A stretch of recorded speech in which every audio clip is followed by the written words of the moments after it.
এসেছেন সম্মানিত অতিথিগণ এবং প্রিয় সোনামণি ছাত্রছাত্রীগণ। আমি আসার সময় দেখলাম যে ছাত্ররা অত্যন্ত সুশৃঙ্খলভাবে রাস্তা থেকে দেখছি, তখন অনেক দূর থেকে, আমি স্কুল চিনি না, প্রথম এসেছি, কিন্তু রাস্তা থেকে ছাত্ররা এত সুশৃঙ্খলভাবে আসছিল যে আমার গাড়ি যে চালাচ্ছিল সে বললো, স্যার দেখুন তো শিক্ষকরা দেখছি না, কিন্তু ছাত্ররা অত্যন্ত সুশৃঙ্খলভাবে সুন্দর দুটো লাইন ধরে সারি বেঁধে স্কুলে ঢুকছে। খুব ভালো লাগলো সেই পরিবেশ দেখে, যে ছাত্ররা এখানে যে শৃঙ্খলা পরায়ণতা সেটা নিজেই শিখে নিয়েছে খুব সুন্দরভাবে। এবং আমাদের সমাজে এটা সবচেয়ে বেশি দরকার, যেটা একটা বিশৃঙ্খল পরিবেশ চতুর্দিকে বিরাজ করছে, সেই বিশৃঙ্খল পরিবেশে ছাত্রছাত্রীদের মধ্যে নিয়মানুবর্তিতা, সময়ানুবর্তিতা, সুশৃঙ্খলা সেগুলো যদি তারা শিখে এবং বজায় থাকে, সেটাই আমাদের কাছে সবচেয়ে বড় প্রাপ্য হবে।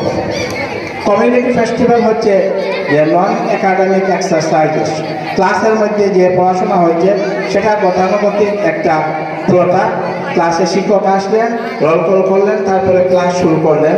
সেই বোরিং, সেই মনোটোনাস লাইফটাকে হয়তো মাঝে মধ্যে নিবৃত্তি পাওয়ার জন্য সরকার যে ব্যবস্থা করেছেন অত্যন্ত সুন্দর সেই ব্যবস্থা, কিন্তু সেটা শুধু সেই জন্যই না যে আমরা মনোরঞ্জন করব, সেটা অন্য ব্যাপারটা হচ্ছে ভারতবর্ষ একটা এমন একটা দেশ যেটা সবচেয়ে বড় বৈশিষ্ট্য হলো ইউনিটি ইন ডাইভার্সিটি, বৈচিত্র্যের মধ্যে ঐক্য। সেই হিন্দু, বৌদ্ধ, জৈন, মোগল, পাঠান, বিভিন্ন জাতি, প্রজাতি, উপজাতি, বিভিন্ন সম্প্রদায়ের মানুষ এই ভারতবর্ষে বসবাস করছে, কিন্তু তার মধ্যে সবার মধ্যে একটা ভারতীয়ত্ব, আলাদা একটা বন্ধন রয়েছে। সেই বন্ধনের আমি বলবো আমাদের বাম অঞ্চলে সেটা একটা মিনি সংস্করণ যেন ভারতবর্ষ। এই জায়গায় বামের আমি আমাদের শিক্ষক আপনাদের পরিচিত শাহরুল হোসেনের কাছ থেকে সাহায্য নিয়েছিলাম। গুয়াহাটি থেকে মাইনরিটি ওয়েলফেয়ার সোসাইটির একটা ম্যাগাজিন বের হয়, সেই ম্যাগাজিনে বামের আমি বলেছিলাম যে বৈচিত্র্যে ভরপুর এক জনপদ হলো বাম।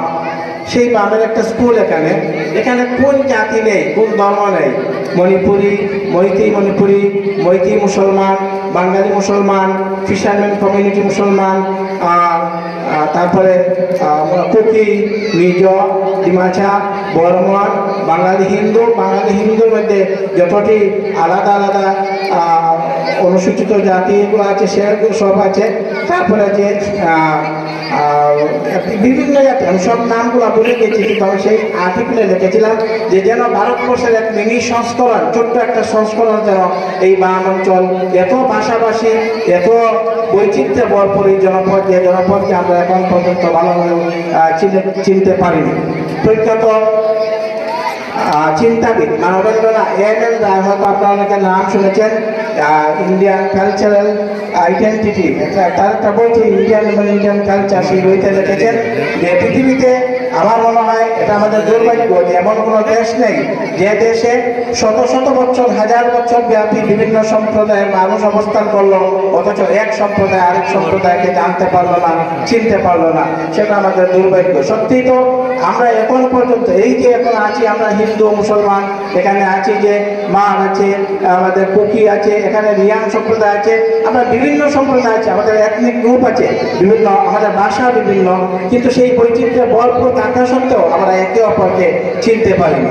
সেই চিনার ব্যবস্থা হচ্ছে এখানে এই যে কমিউনিটি ফেস্টিভ্যাল, সেই কমিউনিটি ফেস্টিভ্যালে বিভিন্ন ধরনের যে কালচারাল আমাদের স্বকীয়তা আছে, আমাদের নিজস্ব একটা কালচারাল আইডেন্টিটি আছে, সেই কালচারগুলো তুলে ধরা হচ্ছে এবং সেই কালচারের সঙ্গে আমরা সবাই পরিচিত হচ্ছি।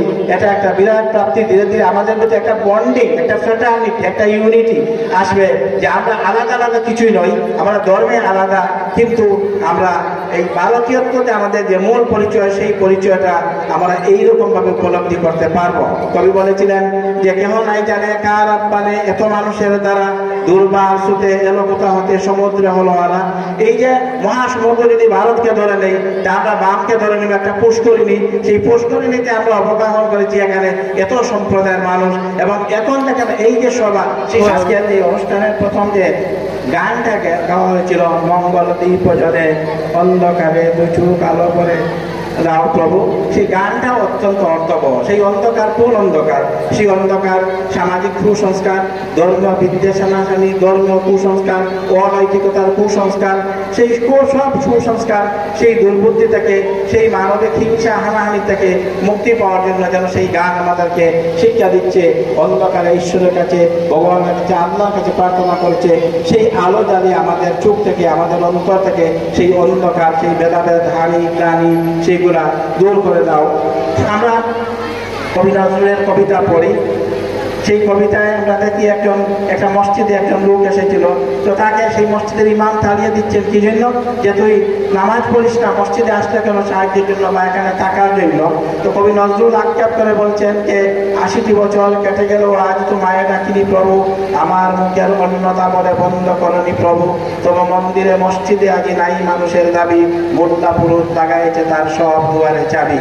তো মন্দির মসজিদ সেখানে শুধু ধর্ম ঈশ্বর আল্লাহর উপাসনা হবে, কিন্তু মানুষ যে সেই মানুষকে ঠাঁই দিয়ে না, সেই মানুষের মধ্যে দিচ্ছি না আমরা, সেটা দূর করতে হবে। মানুষের প্রতি ভালোবাসা সবচেয়ে বড় ভালোবাসা। কারণ কবি বলেছেন, বলরে মানুষ ভাই, সবার উপরে মানুষ সত্য তাহার উপরে নাই।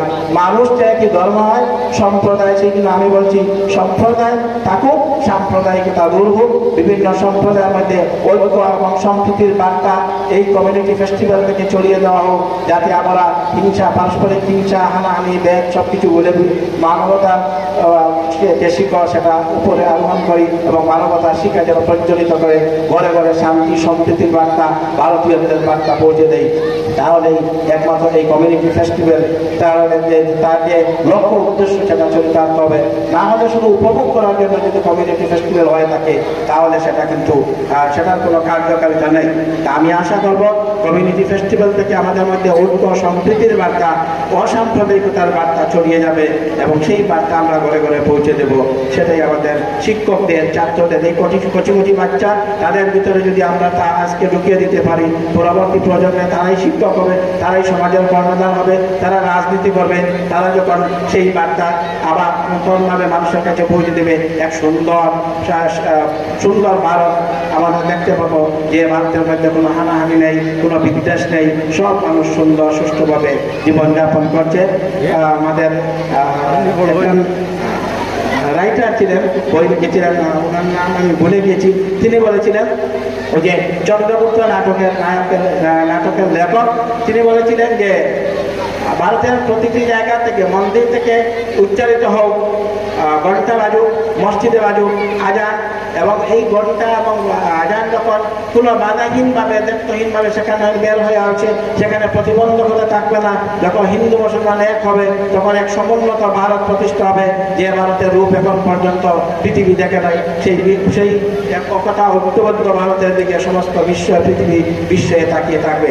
আমি আশা করব সেই সুন্দর দিন আর বেশি দূর নয়। এইরকমভাবে আমরা যদি সম্মিলিতভাবে একভাবে মিলিতভাবে আমরা প্রচেষ্টা চালাই, তাহলে সেই সুন্দর সমুন্নত ভারত দেখতে আমাদের দেরি হবে না। এই সামান্য একটা কথা বলে আমি এখানে শেষ করছি।